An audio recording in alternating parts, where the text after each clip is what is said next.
আমি ক্ষুধার্ত ছিলাম, তুমি আমারে খাবার দাও নাই। আল্লাহর বান্দা বলবে, আল্লাহ বলো কি, তুমি তো রব্বুল আলামিন, কি করে তুমি ক্ষুধার্ত থাকো? আল্লাহ বলবেন, ও বান্দা, তোমার পাশেই মানুষ ক্ষুধার্ত ছিল, অভাবী ছিল, রাত্রিবেলা না খেয়ে ঘুমাইছে।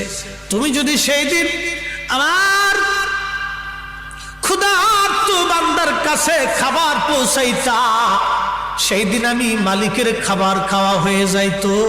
একবার জোরে বলা যাবে কি সুবহানাল্লাহ? বাজার, আমার দেশে বহু ধনী আছে, বহু ধনী, প্রত্যেক বছরে 2-3 বার করে মক্কা মদিনায় যায়। যদি জিজ্ঞেস করেন বাপ কি জন্য মক্কায় যান, বলে বাবা উমরা করার জন্য যাইতেছি, মক্কায় নামাজ পড়লে বিরাট বড় সওয়াব।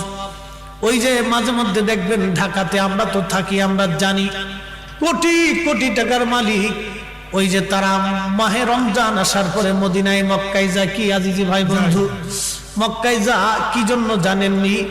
আমি একজনকে জিজ্ঞেস করলাম, বাপ মক্কায় প্রত্যেক মাহে রমজানে কি জন্য যান?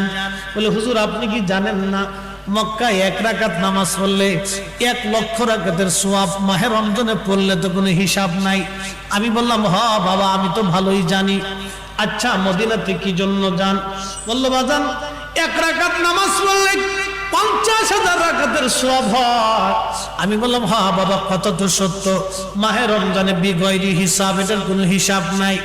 আমি ডাক দিয়ে বললাম, বাজার কথা তো সঠিক, এই মক্কাতে নামাজ পড়লে 1 লক্ষ রাকাতের সওয়াব হয়, মদিনাতে 1 রাকাত পড়লে 50,000 রাকাতের সওয়াব হয়।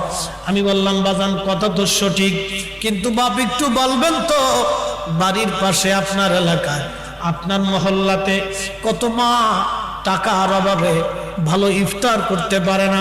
আমি একদিন এক হাজী সাহেব